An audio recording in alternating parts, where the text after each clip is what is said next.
무엇 때문에? 1830년 야체프스키에게 조상 대대로 물려온 그의 소유지 로잔카에 이미 고인이 된 친구의 외아들인 이오시프 미구르스키란 청년이 찾아왔다. 야체프스키는 올해 65세로 이마가 넓고 어깨가 떡 벌어진 고동빛의 얼굴에 희끗희끗한 수염이 난 노인으로서 제2차 폴란드 분할 당시의 애국자였다. 그는 청년 시절에 미구르스키의 아버지와 카스주시카 군에 복무했고 그 애국적인 정신으로 그의 계시문학적이라 불리는 탕녀 예카데리아 2세와 배신자인 그녀의 정부 표니아토프스키를 증오했다. 그는 또한 아침이면 해가 떠오른다는 것을 믿듯이 폴란드 공화국의 재홍을 믿었다. 1812년에 그가 존경했던 나폴레옹의 파멸은 그를 슬프게 했지만 그가 불구가 되었음에도 여전히 폴란드의 재홍에 절망하지 않았다. 알렉산드르 1세에 의한 바르샤바에서의 국회 개원은 그의 희망을 부풀게 했으나 신성동맹, 온 유럽에서의 반동, 콘스탄틴의 우매함은 마음속 수건의 시련을 멀게 하였다.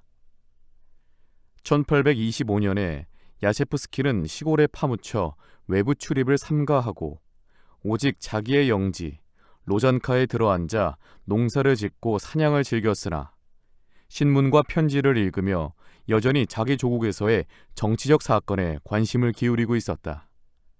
그는 가난한 집의 딸이었으나 미인인 폴란드 소귀족의 처녀와 재혼하였다. 그러나 이 재혼도 행복하지 못했다. 그는 이 재취한 처를 사랑하거나 존경하지 않았고 오히려 귀찮은 존재로 여기며 마치 자기가 두 번째 장가를 든 것의 잘못을 안갚음이라도 하듯이 그녀를 학대했다. 이 아내에게서는 소생이 없었다. 전처에게서는 딸만 둘이었다. 큰딸 반다는 자기의 미모에 자신을 가지고 있었으므로 시골에 묻혀 사는 것을 실증내고 있었고 아버지의 귀함을 받은 작은 딸 알리비나는 생기가 넘치고 곱슬곱슬한 금발에 아버지를 닮은 미간, 반짝거리는 크고 푸른 눈을 가지고 있었다. 알리비나는 이오시프 미구르스키가 찾아왔을 때 15살이었다. 미구르스키는 학생 시절에 야체프스키 가족이 월동하고 있던 빌리노에 있는 그들의 집에 자주 찾아왔으며 그리고 만다에게 마음이 끌려 구애하기도 하였으나 지금은 장성한 청년으로서 그들의 마을에 찾아온 것은 처음이었다. 젊은 미구르스키의 방문은 로잔카의 주민 모두에게 즐거움을 주었다. 늙은이에게 이오시프 미구르스키는 그의 아버지인 젊은 시절의 친구를 회상케 한 것과 이 청년이 대단한 열의와 강한 장밋빛 희망을 가지고 폴란드뿐만 아니라 그가 막 보고 돌아온 외국의 혁명 분위기에 대해 이야기를 주고받는 것으로도 즐거웠다. 야체프스카야 부인에게는 미구르스키기 야체프스키의 영감이 손님 앞에서 자중을 하고 평상시처럼 그녀에게 꾸중을 하지 않고 있는 것도 즐거웠다. 반다에게는 미구르스키가 찾아온 것은 자기에게 청혼을 하려고 한다는 것을 믿고 매우 즐거워했다. 그래서 그녀는 기꺼이 응낙할 마음의 준비를 하고 있었으나 그러나 그녀의 자유를 값있게 팔아야 한다고 마음먹고 있었다. 알리비나는 모든 사람이 기뻐하고 있으므로 그녀 역시도 즐거웠다. 그런데 반자 혼자만이 미구르스키가 그녀에게 청혼할 의도로 찾아온 것으로 믿고 있었던 것은 아니다. 이것은 집안의 모든 사람들, 야체프스키 노인을 비롯하여 유모 루드비카까지 그렇게 생각하고 있었다. 그것은 사실이었다. 미구르스키는 그러한 의사로 찾아왔으나 한 주일을 지내는 동안 무엇에 당하고 마음의 동요를 일으켜 청혼을 하지 않고 떠났다. 모든 사람들은 뜻하지 않은 그의 떠남에 놀랐다. 그리고 알리비나 이외의 어느 누구도 그 이유를 알지 못했다.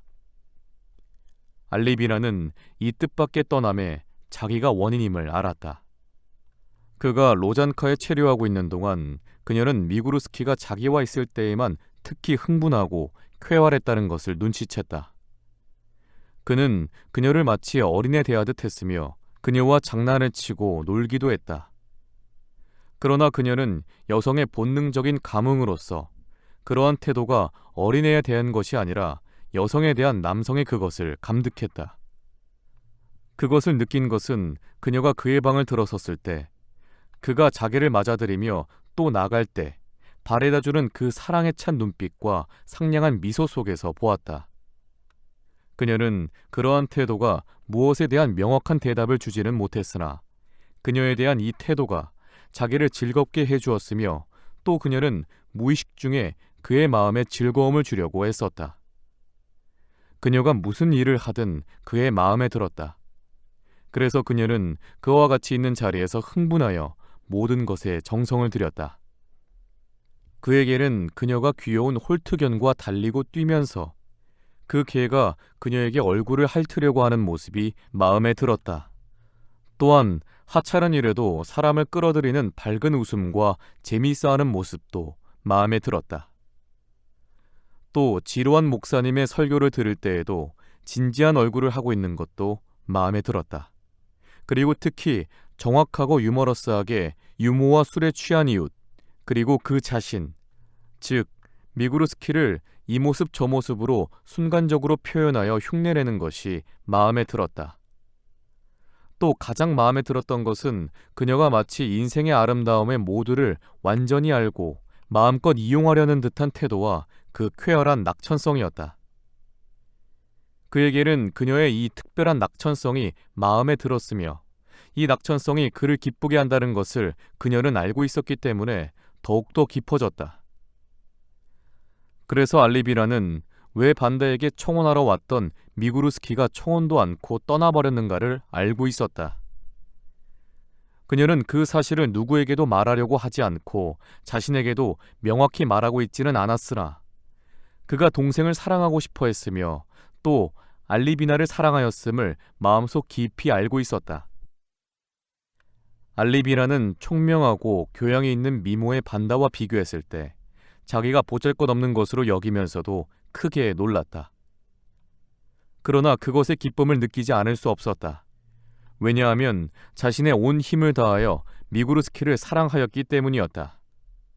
즉, 일생에 있어서 처음이자 마지막인 것처럼 사랑하였다. 늦은 여름의 신문은 파리의 혁명에 관한 소식을 전했다. 뒤이어 바르샤바에서 폭동이 준비되고 있다는 소식이 전해지기 시작했다. 야체프스키는 공포와 희망이 뒤섞인 마음으로 콘스탄틴의 암살과 혁명에 발발한 관한 소식을 우편이 있을 때마다 초조하게 기다렸다.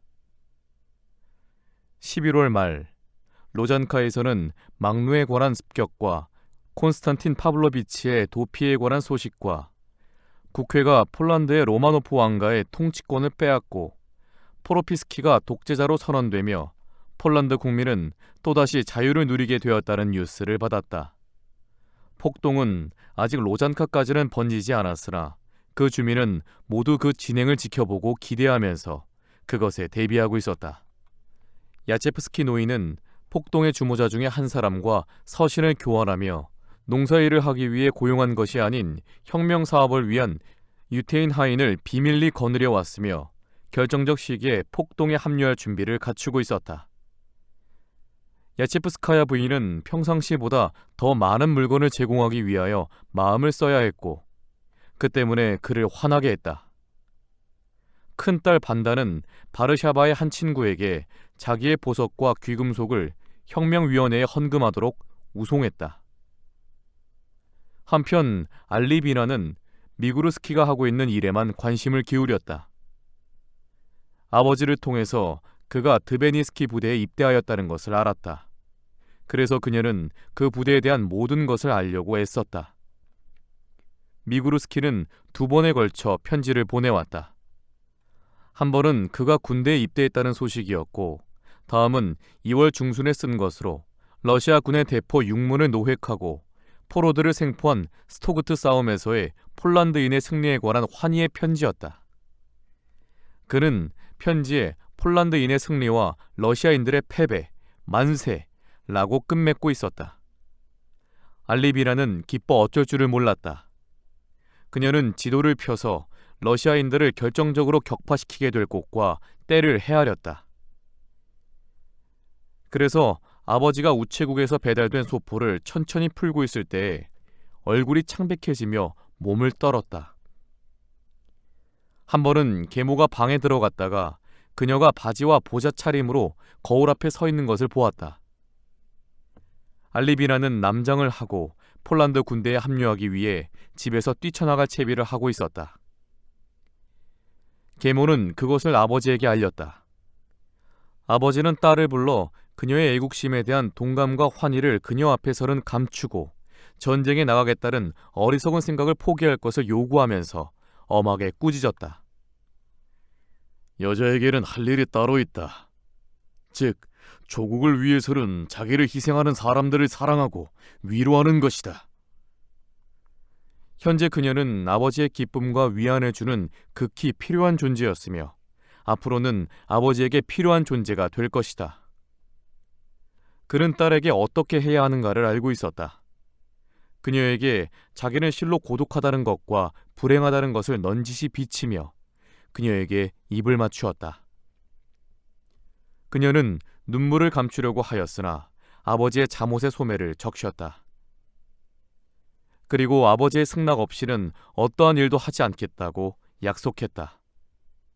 폴란드가 분할되어 그 일부가 증오할 독일인들의 수중에 들어가고 다른 일부가 더욱 증오할 러시아인들의 지배하에 놓이게 된 뒤 폴란드 사람들이 경험한 것과 같은 일을 경험한 사람들만이 1830년과 1831년에 폴란드인들이 경험한 그 환희의 기분을 이해할 수 있을 것이다.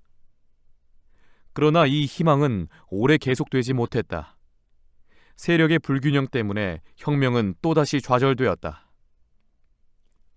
이번에도 무의미하게 복종하는 수많은 러시아인들이 폴란드로 몰려와 혹은 자비치 또는 파소케비치와 최고 관리자인 니콜라이 1세의 지휘하에 무엇 때문에 자기들이 그러한 짓을 하고 있는지조차 알지 못하면서 자기들이 형제인 폴란드인의 피로 땅을 물들이고 또 폴란드인의 자유라든지 박해 같은 것은 생각지도 않고 오직 자기의 탐욕과 엉뚱한 허영심을 채우는 일에만 급급하고 허약하고 한심스러운 자들의 지배하에 놓였다. 바르사발은 점령당하고 독립부대들은 격파당했다. 수백 수천 명의 사람들은 총살을 당하고 매를 맞고 또는 추방을 당했다. 추방당한 사람 중에는 젊은 미구르스키도 포함되었다. 그의 땅은 몰수당하고 그 자신은 러시아의 병사로 징집되어 우랄리스크의 상비대로 배속되었다. 야체프스키의 집에서는 1832년의 여름을 지난해부터 심장병으로 고생하고 있는 노인의 건강을 위해서 빌리노에서 지냈다. 이곳의 요새에서 근무하고 있는 미구르스키가 보낸 편지가 도착했다.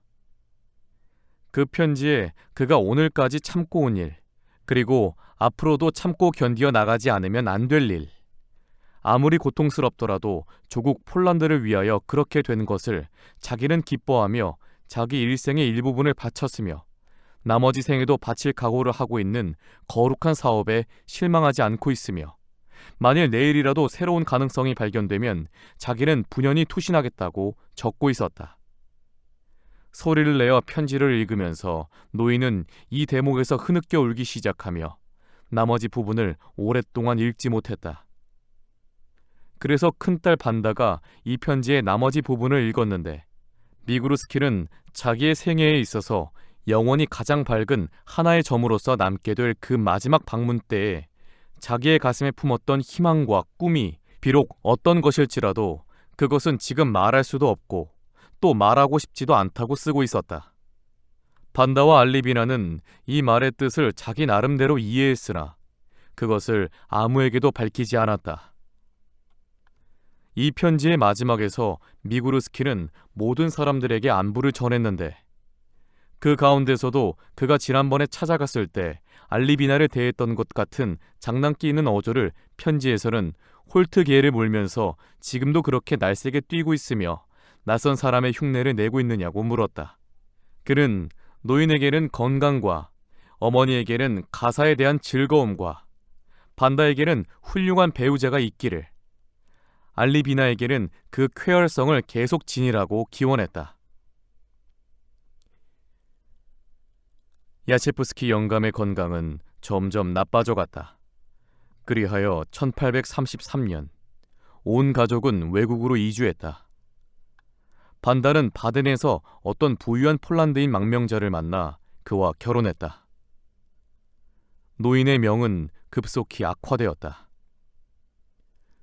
결국 1833년 그는 조국에 대한 독립의 한을 품고 외국의 하늘 아래서 작은 딸 알리비나의 품에 안겨 숨을 거두었다.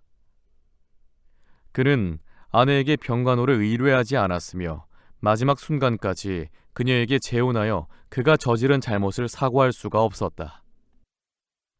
야체프스카야 부인은 알리비나와 함께 조국 고향의 땅으로 돌아왔다. 알리비나의 생활에 있어서 중요한 관심은 미구르스키에게 있었다.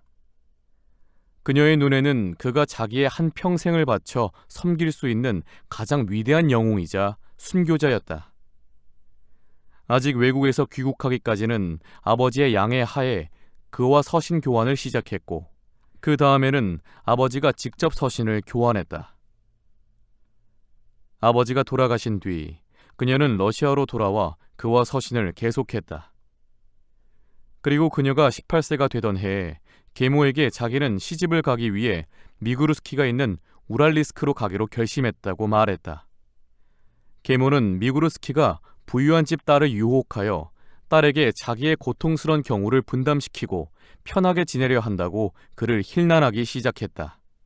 알리비나는 화가 나서 계모에게 자기 나라 국민을 위하여 모든 것을 희생한 사람에게 그런 비열한 생각을 하는 사람은 당신뿐이다. 또 내가 그를 돕겠다는 것조차 거절하고 있다. 그리고 나는 그에게 찾아가서 그가 만일 그에게 그런 행복을 주고자 한다면 그와 결혼하겠다는 굳은 결심을 말했다. 알리비나는 성인이 되었고 돌아가신 숙부가 두 조카딸에게 남긴 30만 질로토의 돈을 가지고 있었다. 그러니 그녀의 결심을 어떠한 것도 방해할 수 없었다. 1833년 11월 알리비나는 마치 죽음의 길을 나선 사람처럼 멀고 먼 야만스런 러시아 사람들의 나라로 떠나보내는 집안 식구들과 작별을 하고 자기와 함께 가기로 한 충실한 늙은 유모 루드비카와 먼 여정을 위해 새로 손질한 아버지의 조그마한 마차에 몸을 실었다. 미구르스키는 병영에서 살지 않고 자기의 개인 주택에서 살고 있었다. 니콜라이 파블로비치는 폄척당한 폴란드인들을 엄격한 사병 생활의 모든 고통을 견뎌내고 이 병사 생활을 하는 동안에 받는 모든 푸대접을 감내할 것을 요구하고 있었다.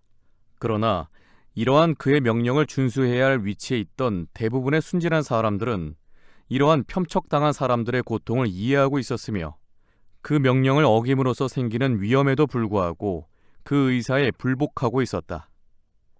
미구르스키가 속해 있는 대대장은 겨우 문맹을 면한 사병 출신의 장교로서 전에는 부유하였으나 지금은 모든 것을 박탈당한 교양 있는 이 젊은 사람의 처지를 이해하고 존경했으며 모든 일에서 그를 관대히 대해주었다.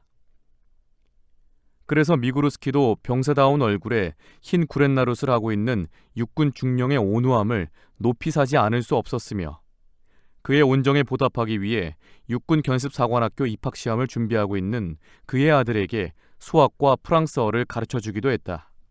벌써 7개월이 된 우릴리스크에서의 미구르스키의 생활은 단조롭고 침울하고 지루할 뿐만 아니라 고통스럽기까지 한 것이었다. 아는 사람하고는 되도록이면 친근하게 지내려는 대대장 외에 딱 한 사람. 여기에서 생선 가게를 차리고 있는 교양도 별로 없었으며 교활하고 불쾌한 사람인 추방당해온 폴란드인이 있을 뿐이었다. 미구르스키의 불편한 점은 궁색한 생활에 길들여지기가 어렵다는 것이었다. 재산을 몰수당한 뒤에는 아무런 재산이 없었다. 그래서 자기에게 남은 금부치를 팔아서 겨우겨우 살아가고 있었다. 추방되어 온 후에 그의 생활에 있어서 유일한 기쁨은 알리바나와의 서신 교환과 자기가 로잔카를 찾아갔을 때부터 그의 머릿속에 남아있고 지금의 추방된 땅에서의 생활 속에서 더욱 아름다워져가는 추억의 상상이었다. 초기의 편지에 그녀는 무엇보다도 지난번의 편지 가운데 내 희망과 꿈이 비록 어떠한 것일지라도 라는 말의 뜻을 묻고 있었다. 그는 그녀에게 이제 자기의 희망이 그녀를 아내로 맞으려는 것이었다고 고백할 수 있다고 회답했다. 그녀는 그를 사랑하고 있다고 회답하였다. 그는 소녀가 그러한 말을 쓰지 않는 편이 좋다. 왜냐하면 그에게는 그러한 것이 가능할까? 지금으로서는 불가능하다고 생각하는 것이 두렵기 때문이라고 회답했다. 그러나 그녀는 그것이 가능할 뿐만 아니라 반드시 그렇게 될 것이라고 회답했다. 그는 그녀에게 그녀의 희생을 받아들일 수 없으며 자기의 현재 상태로서는 그것이 불가능하다고 회답했다. 이와 같은 편지를 보내고 난 얼마 후 그녀로부터 2000 질로트의 송금수표를 받았다. 봉투의 글씨로 보아 그것이 알리미나의 것임을 알고 초기의 편지에서 장난삼아 자기는 지금 필요한 모든 것, 차값, 담뱃값, 심지어는 책값까지도 벌어서 만족을 느끼고 있다고 써보낸 적이 있었다. 그는 그 돈을 다른 봉투에 넣어 두 사람의 거룩한 관계를 돈으로 망치지 말길 바란다는 편지를 써서 그 돈을 도로 붙였다. 자기는 이제 생활에는 지장이 없으며 자기는 그녀와 같은 벗을 가지고 있음을 생각할 때 더할 수 없는 행복을 느낀다고 그는 썼다. 이것으로써 그들의 서신 교환이 끊어졌다. 11월에 미구르스키는 육군 중령집에서 소년들을 가르치고 있을 때 우편마차의 방울소리가 들리고 이윽고 얼어붙은 눈 위에서 썰매의 활목이 삐걱 소리를 내면서 우편마차는 현관 앞에 멈췄다. 어린아이들은 누가 왔나 보려고 뛰어나갔다. 미구르스키는 문을 바라보고 아이들이 돌아오기를 기다리고 있었다. 그러나 문을 열고 들어선 것은 중령 부인이었다. 선생님, 어떤 여자분들이 찾아와 당신을 찾고 있어요. 어쩌면 고향에서 찾아온 사람들일지도 몰라요. 폴란드 사람들 같아요. 만일 미구르스키에게 당신은 알리비나가 찾아올 수 있을 것으로 생각하느냐고 묻는다면 그는 생각조차 할 수 없는 일이라고 말했을 것이다. 가슴속 깊은 곳에서는 그녀를 기다리고 있었으나 막상 그 현실 앞에서는 피가 심장에서 역류하는 것 같았다. 그는 숨쉴 겨를도 없이 현관으로 뛰어나갔다. 현관에서는 얼굴에 기미가 낀 한 뚱뚱한 여자가 머리에서 수건을 고르고 있었다. 또 한 여자는 중령집 문을 들어서고 있었다. 그녀는 등 뒤에서 들려오는 발소리를 듣고 뒤돌아다 모았다. 수건 밑으로 알리비나의 삶의 기쁨에 넘친 미간과 희망에 빛나는 두 눈동자를 보았다. 그는 넋을 잃고 서 있었다. 그리고 어떻게 맞아들이고 어떻게 인사말을 해야 할지를 몰랐다. 유조! 그녀는 그들 아버지가 불렀던 것처럼 부르며 외쳤다. 그리고 두 팔로 목을 끌어안아 그의 얼굴에 자기의 빨개진 얼굴을 비벼댔다. 그리고 웃으며 울음을 터뜨렸다. 알리비나가 어떠한 여자이며 무엇 때문에 그녀가 찾아왔는지를 알고 마음씨 착한 중령 부인은 그녀를 맞아들여 결혼할 때까지 자기 집에서 지내도록 했다. 마음씨 착한 육군 중령은 두 사람의 결혼 승낙을 상급 관청에서 겨우 받아냈다. 오렌부르크에서 목사가 오고 미구르스키의 결혼식은 울려졌다. 대대장의 부인이 신부의 대모가 되었고 그가 가르치는 학생 중에서 성상을 받들고 추방되어 온 폴란드인 보르조프스키가 신랑의 들러리가 되었다. 그 후 알리비나는 더욱 자기의 남편을 열렬히 사랑했다. 그러나 그를 완전히는 몰랐다. 그리고 이제야 비로소 그를 알게 되었다. 그녀가 인간적인 정욕과 피를 가진 한 살아있는 인간에게서 자기 상상 속에 간직해왔고 키워왔던 것 중에는 없었던 많은 비속하고 시적이 아닌 여러 가지를 발견했다. 또한 그와 반대로 인간의 정욕과 피를 가진 사람이기 때문에 그에게서 그런 추상적인 것 속에는 없었던 많은 소박하고 훌륭한 점을 발견했다. 그녀는 아는 사람들이나 친구들에게서 그가 전쟁에서 용감했다는 이야기를 듣고 있었고 재산과 자유를 잃었을 때의 그의 대담성에 관해서 알고 있었으며 언제나 고상한 생활을 하는 영웅으로서 그를 상상하고 있었다. 그러나 실제로는 당당한 체격과 용감성을 지니고 있다고는 하지만 극히 온화하고 겸손한 어린 양이었다. 그는 또한 신선한 유머, 로잔카에 있을 때 그처럼 매혹됐던 황금빛 턱수염과 입수염으로 둘러싸인 그 감성적인 미소, 특히 임신 중에 그를 괴롭히고 싫어했던 담배 파이프를 가진 극히 소박하고 평범한 인간이었다. 미그루스키도 또한 이제야 비로소 알리비나를 알았다. 그리고 알리비나에게서 처음으로 여자를 알았다. 결혼 전에 알았던 여자들에게서는 여성이라는 것을 알지 못했다. 그리고 일반적으로 여자에게서와 같이 알리비나에게서 안 것은 그를 놀라게 했고, 그녀의 부드럽고 감사에 넘친 감정을 느끼지 못했다면 곧 일반적인 여자로서 환멸을 느끼게 했을 것이다. 일반적인 여자로서의 알리비나에 대해서는 부드럽고 약간의 아이러니컬한 관용을 품었고, 알리비나로서의 그녀에게는 부드러운 애정뿐만 아니라 커다란 환희와 자기에게는 분에 넘치는 행복을 안겨준 그녀의 희생에 대한 보상하지 못한 부채의식까지도 느꼈던 것이다. 미구르스키 부부는 더 없는 애정으로 행복했다. 두 사람은 그들이 간직한 온 사랑을 상대방에게 쏟고, 낯선 사람들뿐인, 더구나 한겨울의 기회를 잃고 온몸을 서로 녹여주는 따뜻한 감정을 느끼고 행복했다. 미구르스키 부부의 행복한 생활에 언제나 헌신적인 태도로 도움을 주는 동거자, 아무런 악의도 없이 투덜거리기를 좋아하며 조금은 코믹하고 모든 남자들을 넋을 잃고 바라보는 유모 루드비카가 그들의 생활에 끼어 있는 사실이었다. 한 해가 지나자 사내아이가 태어났다. 다시 1년 반 뒤에는 여자아이가 태어났다.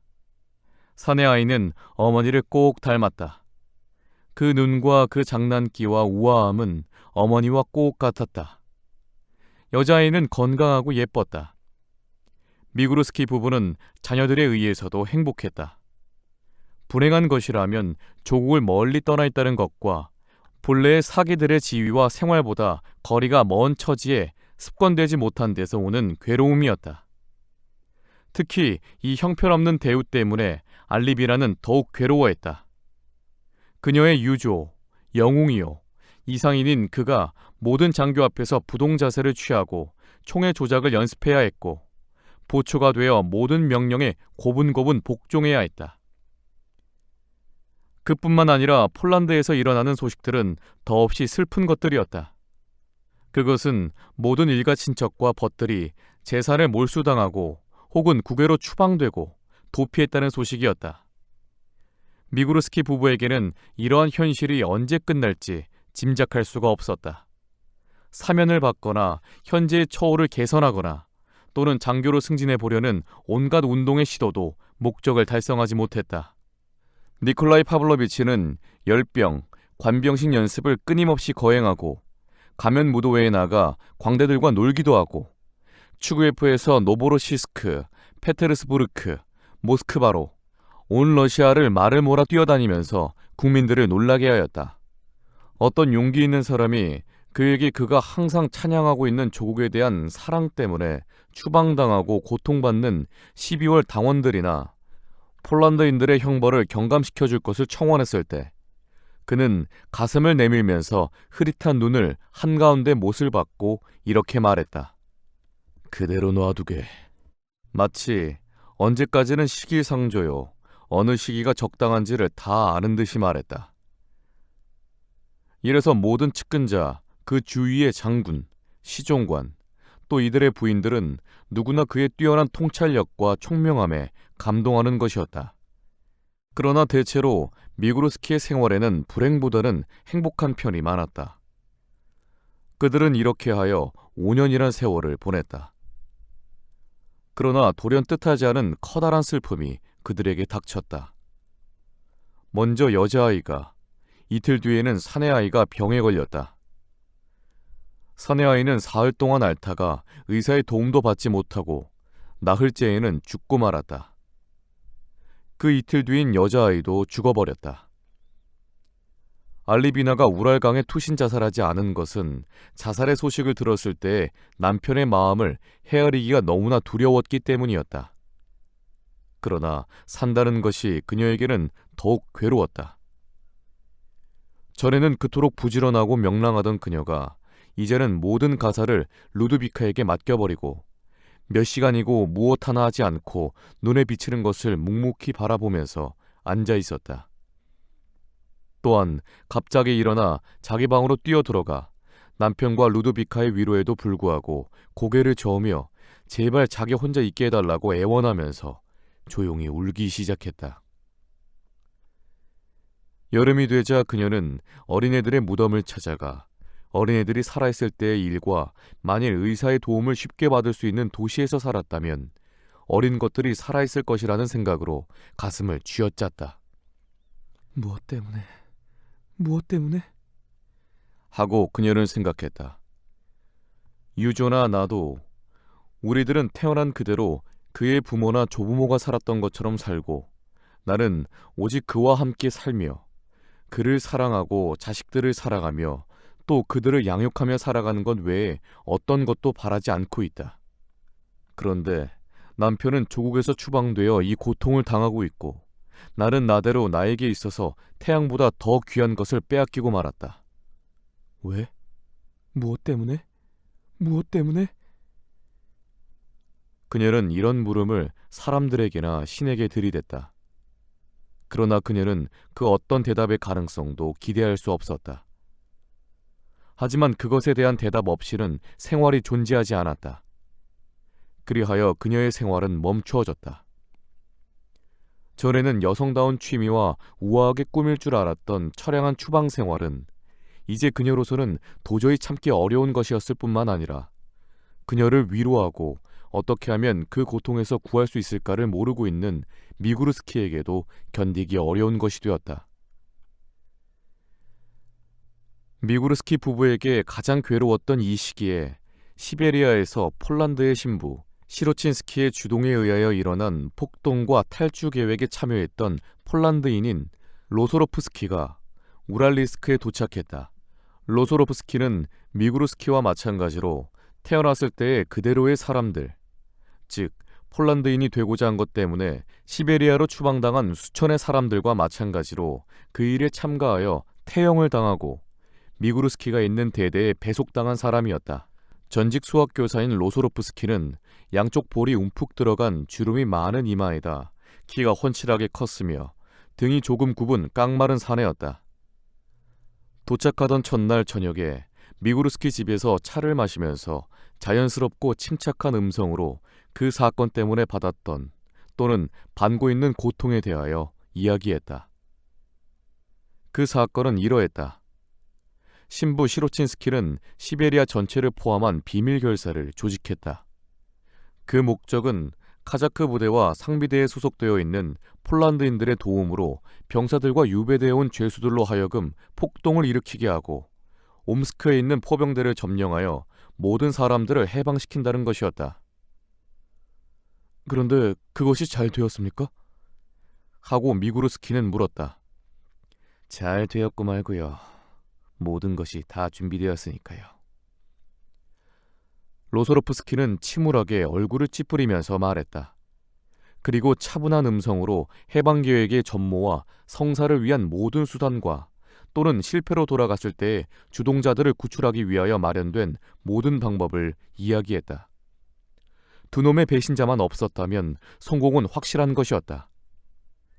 시로친스키는 로소로프스키의 말에 의하면 천재적인 위대한 정신력의 소유자였다는 것이다. 그는 영웅답게 그리고 순교자로 명예롭게 죽은 것이다. 그리고 로소로프스키는 조용하고 한결같은 음성으로 그가 사령관의 명령에 의하여 모든 동범자들과 함께 거기에 있어야만 했던 처형에 관한 이야기를 자세히 설명했다. 그러니까 2개 대대의 병사들이 긴 통로처럼 두 줄로 서 있었고 하나하나의 병사들 손에는 가느다란 회초리가 들려 있었는데 그 회초리는 총구에 꼭 3개가 들어갈 수 있는 규격화된 것이었습니다. 맨 먼저 의사 샤칼리스키가 끌려왔습니다. 두 병사가 그를 끌고 왔는데 회초리를 든 병사들은 그가 자기네 앞을 통과할 때에 발가벗긴 등짝을 사정없이 내리치는 것입니다. 나는 그것을 내가 서 있는 곳에 다가왔을 때 비로소 보았습니다. 처음에는 북소리만 들렸으나 이윽고 회초리를 내리치는 소리와 등에 맞는 소리가 들려서 그가 다가오고 있다는 것을 알았습니다. 나는 두 병사가 총을 들고 그를 끌고 가는 것을 보았습니다. 그는 부들부들 떨면서 고개를 좌우로 돌리면서 갔습니다. 나는 꼭 한번 내 옆을 끌려갈 때 러시아인 의사가 "너무 심하게 때리지 마십시오" 하고 말하는 것을 들었어요. 그러나 그들은 사정없이 내리치는 것이었습니다. 그가 내 곁을 두 번 지나갔을 때에는 이미 자기 발로 걷지 못하고 다만 끌려갔습니다. 그의 등짝은 너무나 참혹해 눈으로 볼 수가 없었습니다. 나는 눈을 감았습니다. 그는 쓰러진 것입니다. 그리고 실려 나갔습니다. 다음에 두 번째 사람이 끌려왔습니다. 다음에는 세 번째 사람이, 그리고 네 번째 사람이 끌려온 거예요. 모두를 쓰러졌으며 어떤 사람은 겨우 살아서 들려나갔습니다. 우리들은 모두 그것을 서서 지켜보고 있어야만 했습니다. 이 처형은 6시간이나 계속되었습니다. 마지막으로 시로친스키, 그 사람이 끌려왔습니다. 나는 오랫동안 그를 보지 못했기 때문에 그는 몰라볼 만큼 늙었더군요.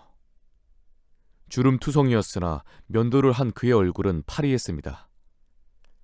발가벗은 몸뚱이는 말랐고 갈비뼈만 앙상하게 드러났습니다. 그 역시 다른 사람들과 마찬가지로 한 대 맞을 때마다 몸을 떨고 머리를 흔들면서 걸었지만 신음소리 한 번 안 내고 소리 높이 기도하고 있었습니다. 주여, 나를 불쌍히 여겨 주십시오. 당신의 자비로. 나는 내 귀로 그것을 들었습니다. 로소로프스키는 목쉰 소리로 말했다. 그리고 입을 다물고 콧소리로 말했다. 창가에 앉아있던 루드비카는 손수건으로 얼굴을 가리고 흐느껴 울었다. 당신은 어떻게 그런 이야기를 하십니까? 짐승 같은 놈들, 개 같은 놈들!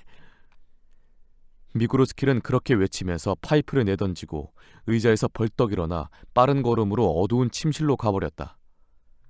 알리비나는 마치 돌부처처럼 꼼짝도 않고 한쪽 구석에 눈길을 주고 앉아 있었다. 다음날 미구르스키는 아이들을 가르치고 집에 돌아와서 아내의 모습에 깜짝 놀랐다. 그녀는 옛날처럼 쾌활하고 즐거운 모습을 하고 남편을 안방으로 데리고 갔다. 저 유조, 좀 들어보아요. 무슨 말요? 뭐요? 나는 지난밤 내내 로소로프스키가 이야기한 것을 생각했어요.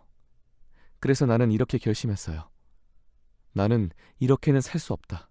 여기서는 살 수 없다고. 더 참을 수 없어요. 차라리 죽었으면 죽었지 이런 곳에서 살지 못하겠어요.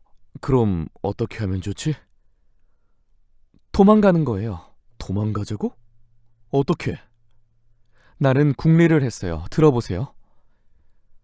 그녀는 이렇게 말하고 어젯밤에 궁리한 계획을 남편에게 이야기했다. 그 계획이란 이러했다. 미구르스키는 저녁에 집에 나가 우랄강 언덕에 자기 외투를 벗어놓고 그 외투에는 자살한다는 서신을 남겨둔다. 그러면 사람들은 그가 자살할 것으로 생각할 것이다. 그리고 시체를 수색할 것이며 이어서 보고가 올라갈 것이다. 그는 몸을 숨긴다. 그녀는 아무에게 발각되지 않게 그를 숨긴다. 한 달쯤은 숨어 살 수 있을 것이다. 그리하여 모든 것이 잠잠해졌을 때 계획대로 그들은 달아난다. 그녀의 계획은 처음에는 미구르스키에게 실행 가능성이 없는 것으로 생각되었다.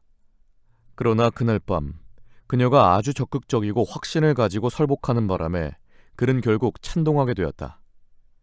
그가 찬동한 이유는 만일 탈출에 실패했을 경우에는 로소로프스키가 이야기했던 일이 미구르스키에게 닥칠 것이고 성공을 한다면 그녀를 자유의 몸으로 해방시켜주는 결과를 가져오며 어린애들이 죽은 후에 여기의 생활이 그녀에게 얼마나 고통스러웠던가를 알고 있었기 때문이었다.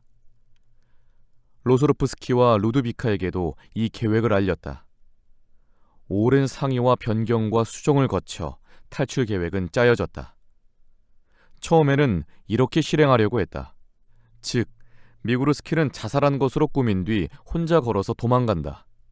그러면 알리비나는 마차를 타고 약속된 장소에서 그를 만난다는 것이었다. 그러나 로소로프스키의 이야기에 의하면 최근 5년 동안 시베리아에서 탈출하려다 실패한 경우를 들었는데 그 많은 탈출 시도에서 성공한 예는 꼭 한 사람군, 시종과 시종. 그러자 알리비나는 다른 계획, 즉 유조가 마차에 숨어 그녀와 루드비카와 함께 사라토프까지 간다는 계획이었다. 사라토프에 도착한 그는 옷을 갈아입고 볼가강을 따라 아래로 걸어서 내려가 약속된 장소에서 그녀가 사라토프에서 세를 낸 배를 타고 알리비나와 루드비카와 함께 볼가강을 따라 아스트라하니까지 그리고 카스피해를 거쳐 페르시아로 항해를 한다는 것이었다. 이 계획은 중요한 이반자인 로소로프스키도 동의했다. 그러나 마차 속에서 관원의 주의를 끌지 않고 사람 하나를 숨길 수 있는 장소를 어떻게 만드느냐 하는 것이 난제였다. 알리비나가 어느 날 어린아이들 무덤을 다녀와서는 낯선 땅에는 어린애들의 뼈를 두고 간다는 것이 여간 가슴 아픈 일이 아니라고 로소로프스키에게 말했다. 그는 잠시 생각을 하고 나더니 이렇게 말했다. 당국의 어린애들의 관을 가지고 돌아가고 싶다는 허가를 신청해 보십시오. 반드시 허가를 받을 것입니다. 아니에요. 싫어요. 나는 그런 일은 못해요. 알리비나는 거부했다. 그렇게 해보세요. 거기에 모든 해결점이 들어있습니다. 관을 구하는 것이 아니라 관 대신 큼직한 괴짝을 짜서 그 속에 유조를 숨기는 거예요. 처음에는 알리비나가 거절했다. 그녀로서는 어린애들에 대한 회상에 사기와 관련되는 것이 꺼림칙했기 때문이었다. 그러나 미구르스키가 이 계획에 기꺼이 동의하자 그녀도 찬성했다. 그리하여 최종적으로 확정된 안은 다음과 같은 것이었다. 미구르스키는 그가 투신 자살한 것으로 당국에서 믿도록 완벽한 행동을 한다. 그의 죽음이 인정되었을 때 알리비나는 남편이 죽은 뒤 고국으로 돌아가기로 하고 어린애들의 뼈를 가지고 가기로 한 결심을 당국에 신청한다. 이 허가가 떨어졌을 때 무덤을 파고 관을 입수한 것처럼 한다. 그러나 관은 그 자리에 두고 준비된 괴짝에 미구르스키가 들어간다. 괴짝은 마차 속에 실려지고 그대로 사라토프까지 간다. 사라토프에서 그는 배를 탄다. 배를 타면 유조는 괴짝에서 나온다. 그리하여 그들은 카스피해까지 배를 타고 간다. 거기에서는 페르시아로 가는지 터키로 가든지 그것은 자유이다.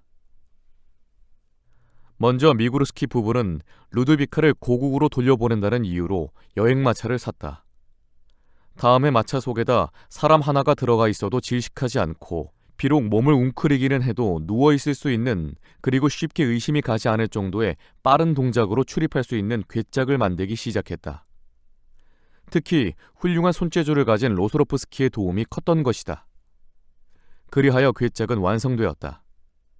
그 괴짝은 차체 뒤쪽에 설치하고 차체와 맞붙은 밀접한 면의 칸막이를 움직이면 안에 든 사람은 마차 밑으로 몸의 일부를 누울 수 있도록 만들었다.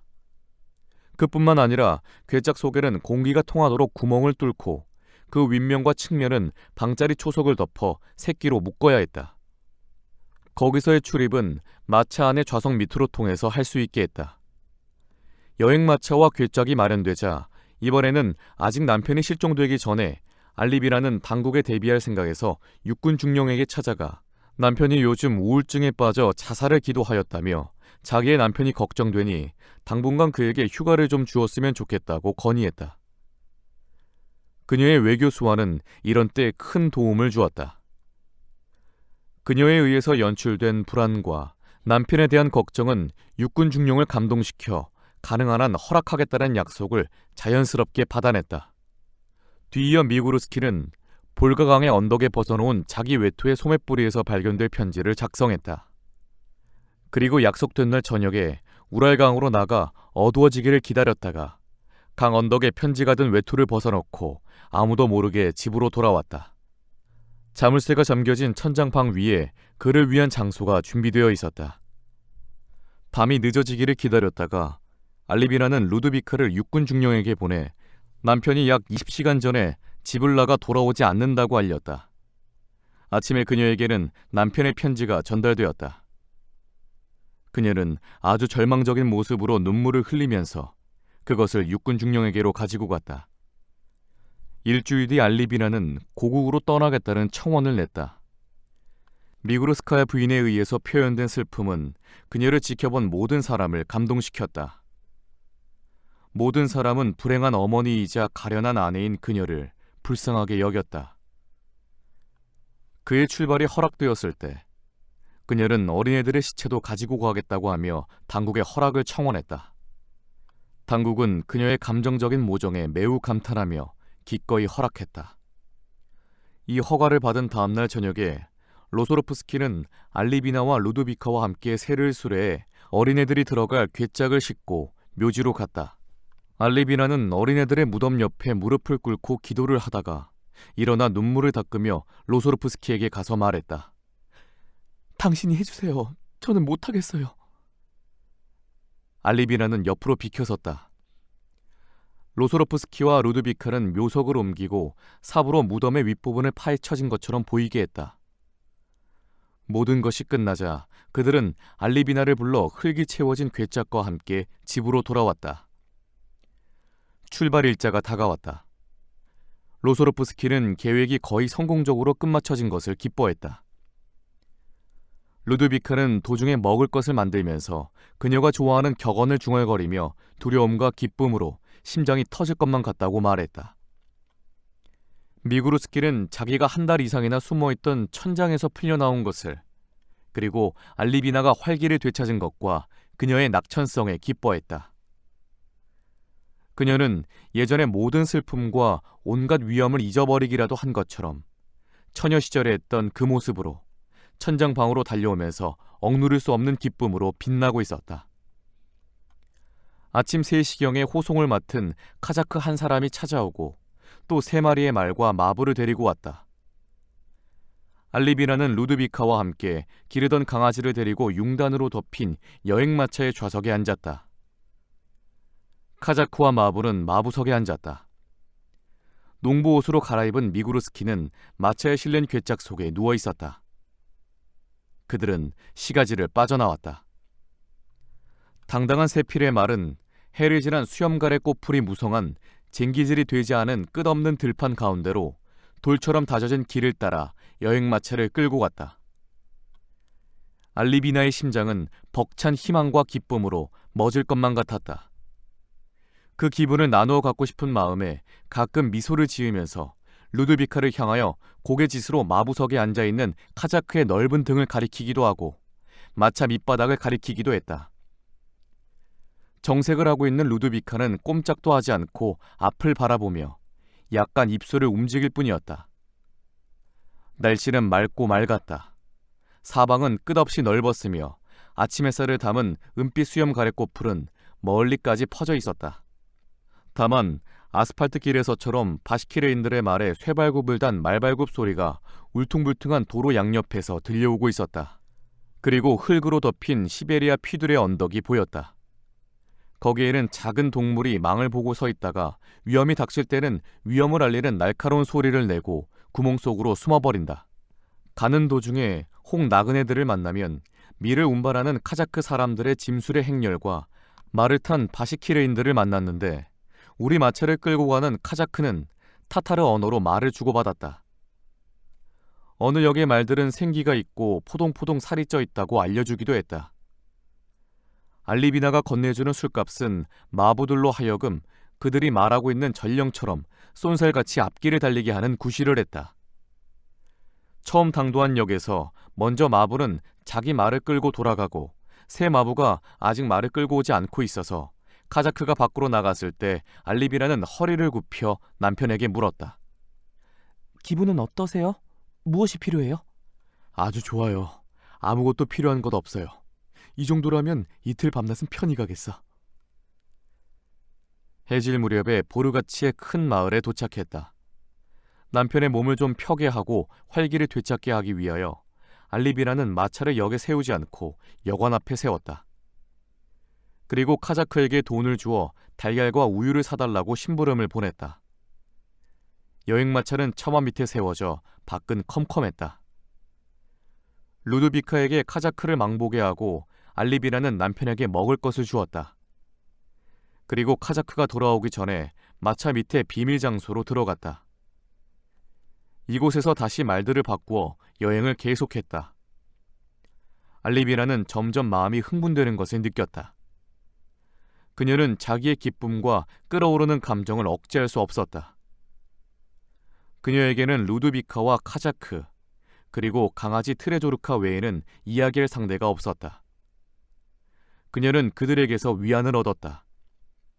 루드비카는 못난 얼굴에도 불구하고 모든 사내들이 자기에게 관심을 보이는 것은 아닌가 하고 의심해 왔는데, 지금은 밝고 선량한 푸른 눈을 가진 건장하고 마음씨 좋은 우라린 카자크에게 연심을 품고 있었다. 카자크는 두 여인을 호송하고 있었고 자기의 정직함과 소박함으로 두 여인에게 유쾌함을 주고 있었다. 알리비라는 좌석 밑을 냄새 맡지 않도록 강아지 트레조르카를 달래고, 루드비카와 그녀가 보이는 희극적 교태, 또 자기에게로 돌려지고 있는 의도를 의심하지 않고 있는 카자크와는 코믹한 교태에서 위안을 찾고 있었다. 위험하지만 얼마 있으면 성공되는 일, 훌륭한 날씨와 초원의 신선한 공기로 잔뜩 흥분되어 있는 알리비나는 그녀가 오랫동안 경험해보지 못한 어린애 같은 기쁨과 즐거움을 맛보았다. 미구르스키도 그녀의 명랑한 말소리를 들으며 자기의 육체적 고통, 더위에 의한 갈증의 고통을 느꼈다. 에도 불구하고 자기에 대해서는 잊어버리고 그녀가 기뻐하는 것에 그도 기뻐했다. 이틀째의 해질 무렵에 안개 속에서 무엇인가가 보이기 시작했다.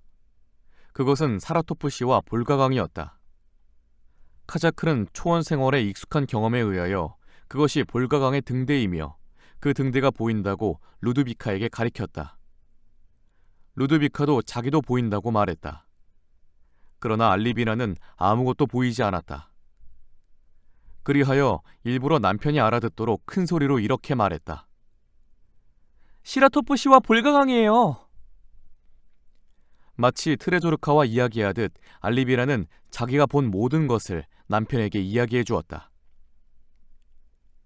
시라토프시가지에까지 들어가지 않고 알리비나는 볼가강 왼쪽에 시내 맞은편에 있는 포크로프스카야 마을에 여행마차를 세웠다. 이곳에서 밤에 남편과 상의하여 일이 잘 되면 괴짝에서 나오게 하려고 했다.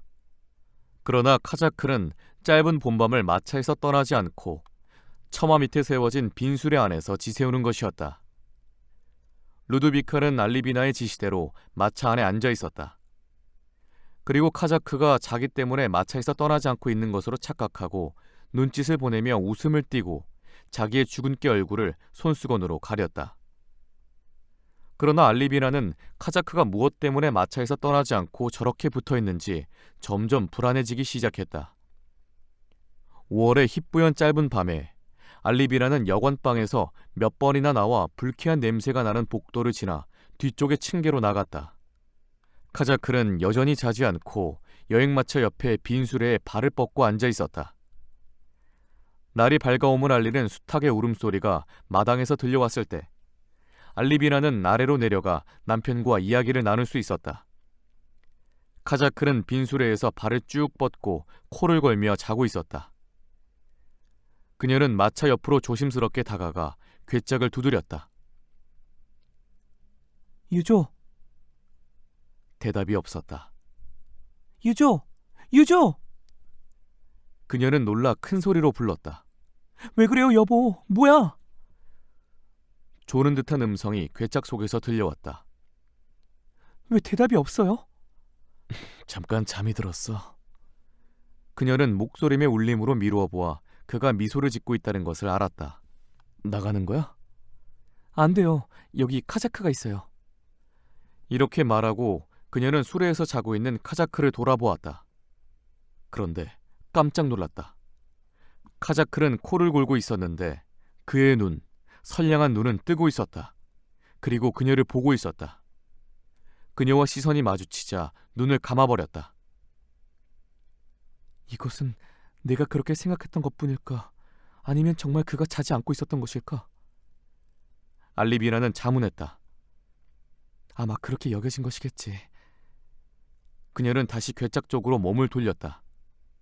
조금만 더 참으세요. 무엇을 먹고 싶으세요? 아니, 담배가 피우고 싶어. 알리비나는 다시 카자크를 돌아보았다. 그는 자고 있었다. 그래, 그것은 나에게 그렇게 보였던 것뿐이야. 그녀는 대수롭지 않게 생각했다. 나는 지금 지사에게 다녀와야겠어요. 그럼 잘 다녀와요. 알리비나는 가방에서 옷을 꺼내 갈아입으려고 여관으로 들어갔다. 깨끗한 상복으로 갈아입고 알리비나는 볼가강을 건너 마차를 타고 지사에게로 찾아갔다. 지사는 그녀를 맞아들였다. 미인이며 애교 있는 미소를 지으며 유창하게 프랑스 말을 하는 이 폴란드 미망인이 젊음을 좋아하는 노지사의 마음에 들었다. 그는 그녀에게 모든 것을 허락하고 내일 다시 살이 찐 시장에게 보내는 자기의 명령서를 받으러 오라고 말했다. 지사의 호의에서 보여준 자기의 매력이 주요했다는 것에 매우 기뻐하면서 알리비나는 행복하고 희망에 부풀어 산기슭의 한적한 길을 따라 마차를 타고 부두로 돌아왔다. 아침 해는 벌써 숲 위 상공에 떠올라 햇살은 거대한 흐름의 잔물결이 일고 있는 물 위에서 춤추고 있었다. 산 왼편과 바른편으로 흰 구름처럼 향기로운 꽃으로 뒤덮여진 사과나무가 보였다. 강가에는 돛대가 숲처럼 보였으며 돛이 미풍에 펄럭이면서 잔물결이 위에 희끗희끗하게 보였다. 부두에서 상마차의 마부에게 알리비라는 아스트라하니까지 갈 배를 세낼 수 있겠느냐고 물으니 옆에서 듣고 있던 수다스럽고 쾌활한 사공들이 서로 자기의 배를 이용해달라고 제의했다. 그녀는 사공들 중에서 마음에 드는 사람과 약속을 하고 빽빽히 들어찬 배들 중에서 그 사람의 배를 보러 갔다. 그 배에는 돛대 하나가 세워져 있었다. 그래서 바람을 이용하여 갈 수가 있었다. 바람이 없을 때에는 노를 저을 수 있는 건장한 두 사람이 있었다. 명랑하고 마음씨 좋은 뱃사공은 여행마차도 남겨두지 말고 바퀴만 떼고 배에 실으라고 충고해 주었다. 실어만 놓으면 손님도 편히 앉아가게 될 거예요. 날씨만 좋으면 닷새면 충분히 아스트라하니까지는 당도할 수 있죠. 알리비나는 뱃사공과 약속을 끝내고 그에게 포크로프스카야 마을의 노기로프 여관으로 마차도 보고 계약금도 받으러 찾아오라고 했다. 만사는 그녀가 생각했던 것보다 수월하게 진행되어 갔다. 더 없는 행복감으로 알리비나는 볼가강을 건넜다. 그리고 마차 군에게 삭스를 주고 여관으로 향하였다. 카자크의 이름은 다닐로 리파노프로 스이르트의 스테벨레츠키 우묘트 출신이었다. 그는 34살이었다. 그는 카자크 근무 연한의 마지막 달을 맞이하고 있었다. 그의 가족으로는 아직도 푸카초프를 기억하고 있는 94살의 할아버지와 두 동생, 옛 신앙 때문에 시베리아에 유영 간 형수, 또 자기의 아내와 두 딸과 두 아들을 두고 있었다. 그의 아버지는 프랑스인들과의 전쟁에서 돌아가셨다. 그는 집안의 가장이었다. 그의 집에서는 16마리의 말과 2마리의 소를 가지고 있었고 또 자기 마음대로 경작할 수 있는 15정보의 땅을 소유하고 있었으며 거기다 밀을 심고 있었다. 다닐로는 오렌부르크, 카자니에서 근무했었고 지금은 근무 연한이 끝나려는 참이었다. 그는 옛 신앙을 굳게 믿고 있었고 담배나 술도 하지 않았으며 세상 사람들과는 식사도 한 적이 없었고 맹세는 어떠한 일이 있어도 지키는 철두철미한 성격이었다. 자기가 맡은 일은 실수 없이 정확하게 수행하고 상관으로부터 임무가 부여되면 그는 총력을 기울여 완수하고 자기 권한 내의 사명은 한순간도 잊지 않고 끝까지 실천하였다. 지금 그는 사라토프까지 두 여인과 어린애의 관을 호송하는 일에 있어서 도중에 실수가 없도록 또 무사하도록 그리고 사라토프에서는 관례에 따라 관원에게 인도하도록 명령을 받고 있었다. 그래서 그는 두 여인과 어린애의 관 그리고 강아지까지 데리고 온 것이다. 여자들은 비록 타국 폴란드 여인들이기는 하나 상냥하고 좋은 사람들이었으므로 상식에 어긋나는 일은 전혀 없었다.